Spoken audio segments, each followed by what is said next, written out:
बिस्मिल्लाहिर्रहमानिर्रहीम। आज मैं आपको सिखाऊंगी गाजर के मुरब्बे की कमर्शियल रेसिपी। इसके लिए मैंने ले ली है 3 पाव गाजर। 3 पाव गाजर को बहुत अच्छे से धोकर हमने इस तरह के टुकड़ों में कट कर लेना है। इसके बाद इसमें जाएगा तकरीबन 1 किलो पानी।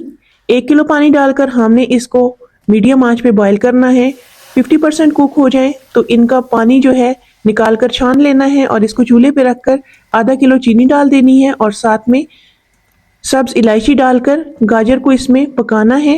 तब तक पकाना है जब तक एक तार का शीरा ना बन जाए। एक तार का शीरा बन जाए तो 2 टेबलस्पून सिरका डालकर हमने इसको अच्छी तरह से मिक्स कर लेना है। ठंडा करके जार में भर लेना है।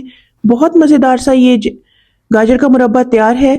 इसको आप 2 साल तक भी स्टोर कर सकते हैं। वीडियो पसंद आए तो लाइक और शेयर कर दें, साथ में मेरे चैनल को सब्सक्राइब भी कर दें। मुकम्मल वीडियो देखने के लिए मेरे चैनल का विजिट करें, वहाँ और भी बहुत सी रेसिपीज दस्तयाब हैं जो कि हेल्दी हैं, लो कॉस्ट